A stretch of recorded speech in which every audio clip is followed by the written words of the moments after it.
The screams had been echoing across the valley for 3 days now, not the quick, sharp cries of battle wounds, but the prolonged, soul-breaking wails of men who had discovered there were fates infinitely worse than death. Seasoned warriors who had faced down armies without flinching now pleaded with trembling voices for the mercy of execution, their proud spirits shattered by tortures so methodical, so deliberately cruel, that even the Vikings' enemies would later whisper of them in hushed, horrified tones. What could reduce the fiercest Norse fighters, men who viewed death in battle as the highest honor, to broken shells begging for release? What techniques did the Vikings perfect that could strip away every shred of human dignity, hope, and will to live? The answer lies in a darkness that medieval chroniclers struggled to record. Methods so devastating that grown men would abandon every principle they held sacred just to make the agony stop. These are the torture tactics that made legends of Viking brutality, not mere stories, but documented practices that broke the human spirit as efficiently as any blade broke bone. The Viking Age documented punishment methods ranged from legal remedies to brutal physical penalties, with outlawry representing perhaps the most feared consequence, as it involved complete banishment from society with the loss of all legal protections, effectively making the outlaw a non-person whom anyone could kill without legal consequence. For those guilty of particularly heinous crimes, thraldom awaited, while physical punishments included maiming, such as the removal of hands for theft or blinding for certain crimes, intended to permanently mark criminals and serve as visible deterrents to others. Public executions represented the ultimate punishment, with hanging being the most common method for ordinary criminals, beheading reserved for individuals of higher social status, and drowning in bogs supported by archaeological evidence from preserved bog bodies found throughout Scandinavia. Though the infamous blood eagle remains historically controversial, appearing primarily in later sagas, written centuries after the Viking Age, and lacking contemporary documentation, leading scholars to debate whether it was an actual ritualistic execution method or literary embellishment by saga writers seeking to dramatize their stories. The psychological warfare employed by Viking torturers began long before physical punishment commenced, with the deliberate use of anticipation and fear as weapons themselves, as victims would be forced to witness the preparation of instruments and hear detailed descriptions of their coming fate, creating a mental anguish that often proved more devastating than the physical pain that followed. While the knowledge that escape was impossible and that their suffering would be prolonged and public served to break down psychological defenses before the first blow was struck, the Vikings understood that a man's spirit could be shattered through the systematic destruction of hope, dignity, and the will to resist, employing methods that would reduce even the proudest warriors to pleading for the mercy of death, rather than enduring continued torment that seemed to stretch endlessly into an unbearable future. The specific techniques documented in sagas and archaeological evidence reveal the calculated brutality that Vikings could employ when seeking to extract information, punish betrayal, or demonstrate their power to potential enemies, with methods that went far beyond simple execution to encompass prolonged suffering designed to serve as both punishment and spectacle. The practice of bone-breaking torture involved the systematic fracturing of limbs using wooden clubs or stones, with victims kept alive through careful attention to avoid fatal injuries while maximizing pain, creating a situation where death became preferable to continued existence with shattered bones that would never heal properly and constant agony that made even the simplest movements unbearable torment. Flaying, or the removal of skin while the victim remained conscious, represented one of the most feared Viking torture methods, with skilled practitioners able to remove large sections of skin without causing immediate death, leaving victims in excruciating pain while their exposed flesh became infected and their bodies slowly succumbed to shock and blood loss over periods that could extend for days, during which the psychological impact of watching their own bodies deteriorate would drive many to beg for immediate execution rather than prolonged suffering. The archaeological record supports the existence of such practices through the discovery of flaying knives and preserved remains that show evidence of systematic skin removal, while saga accounts describe the technique being used on captured enemies and traitors who had particularly offended Viking leaders or communities. The blood eagle, perhaps the most infamous of alleged Viking torture methods, appears in several Icelandic sagas, including the description of King Ella of Northumbria's execution by Ivar the Boneless in revenge for the murder of Ragnar Lothbrok, with the procedure allegedly involving cutting the ribs away from the spine and pulling the victim's lungs out through the back to create the appearance of bloody wings, though scholars remain divided on whether this represents actual historical practice or later literary embellishment designed to create dramatic effect in storytelling traditions. The Orkneyinga saga describes Earl Einar performing the blood eagle on Halfdan Longleg, stating that Einar cut the eagle on his back, hewing out all the ribs from the backbone down to the loins, and pulled out the lungs, while the Anglo-Saxon Chronicle mentions that the sons of Ragnar caused the blood eagle to be carved on the back of Ella, suggesting that if the practice existed, it was reserved for the most significant enemies and carried deep ritualistic meaning.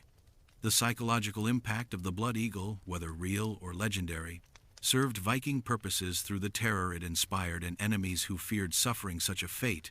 with the detailed descriptions passed down through oral tradition creating a weapon of psychological warfare that could break enemy morale before battles even began, while the ritualistic aspects connecting the practice to Odin's ravens and the symbolism of eagles in Norse mythology added religious significance that elevated the torture from mere cruelty to sacred vengeance. The Vikings' understanding of psychological torture extended beyond physical pain to encompass the systematic destruction of a victim's sense of identity, hope, and human dignity, employing methods that would leave survivors permanently damaged even if they eventually gained freedom, with techniques that included forcing victims to witness the torture and execution of family members, friends, or fellow captives, creating trauma that would haunt them for the remainder of their lives, while demonstrating the futility of resistance or hope for rescue. The practice of mock executions involved bringing victims to the point of death through hanging, drowning, or other methods before reviving them and repeating the process multiple times, creating a psychological state where the boundary between life and death became blurred, and victims would often beg for actual execution rather than enduring the repeated trauma of believing they were about to die. Sensory deprivation torture involved confining victims in dark, cramped spaces for extended periods while denying them adequate food, water, or human contact, creating disorientation and despair that would break down mental defenses and make interrogation more effective, while the use of sleep deprivation, combined with constant noise or disturbance, prevented victims from finding even temporary escape through unconsciousness, creating a state of perpetual exhaustion and confusion that made resistance nearly impossible. The Vikings also employed humiliation as a torture method, forcing proud warriors to perform degrading acts or subjecting them to public mockery and abuse that attacked their sense of honor and masculine identity, understanding that for many Viking-age men, the destruction of their reputation and social standing could be more devastating than physical pain. The systematic use of false hope represented another psychological weapon, with torturers offering freedom or mercy to victims who provided information or performed specific acts,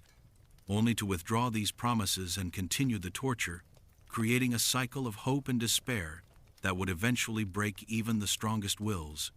While the unpredictable nature of when torture sessions would begin or end prevented victims from preparing mentally for their ordeals, keeping them in a constant state of anxiety and dread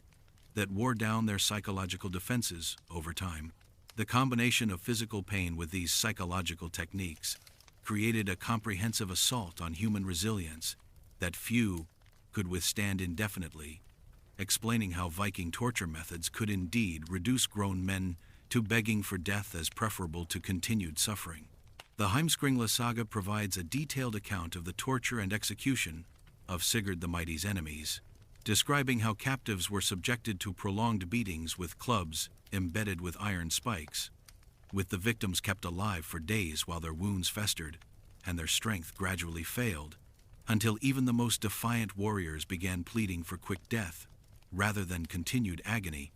while witnesses reported that the psychological impact of watching fellow prisoners succumb to their injuries proved as effective as physical torture in breaking the resistance of remaining captives. The Saga of Eric Bloodaxe details the use of gradual dismemberment as both torture and execution method, with limbs removed systematically over several days while victims remained conscious, creating a spectacle that served to terrorize enemies while satisfying Viking concepts of appropriate vengeance for serious crime. The Gisla Saga Sursenar recounts the ordeal of Vestine,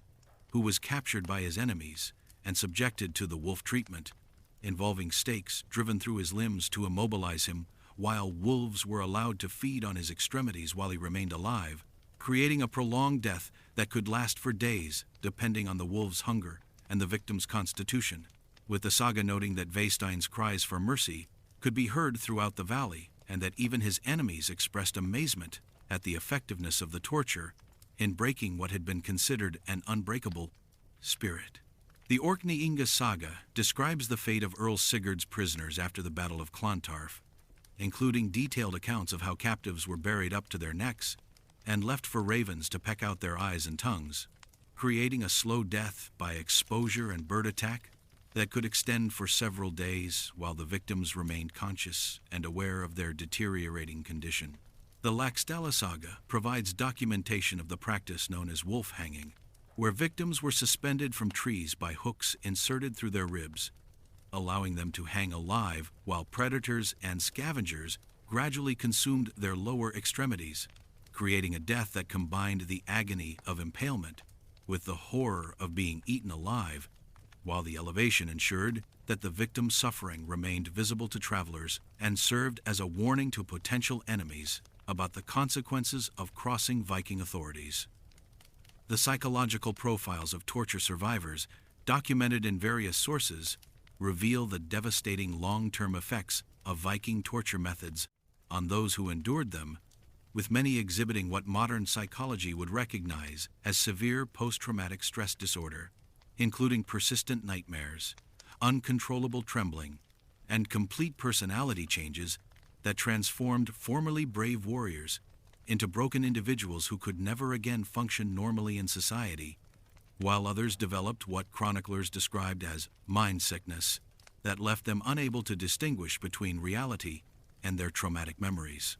The breaking point for most victims came not from the physical pain itself, but from the realization that their suffering would continue indefinitely without hope of rescue or escape, creating a psychological state where death became not just preferable but desperately desired as the only possible relief from torment that seemed designed to last forever. The process of psychological breakdown typically followed predictable patterns, beginning with defiance and attempts to maintain dignity, progressing through bargaining and attempts to negotiate for mercy, then advancing to desperate pleading and offers to provide any information or perform any act in exchange for cessation of torture, before finally reaching complete psychological collapse where victims would beg for death while abandoning all pretense of courage, honor, or resistance to their tormentors' demands. The most psychologically devastating aspect of Viking torture methods involved the systematic destruction of everything that gave victims' lives meaning, including their physical strength, social status, family connections, and personal dignity, creating a state where continued existence became unbearable, while death offered the only possible escape from suffering that had been specifically designed to attack every aspect of human identity and self-worth, explaining how even the most courageous individuals could be reduced to pleading for the mercy of execution rather than enduring torture that stripped away every element of what made them human.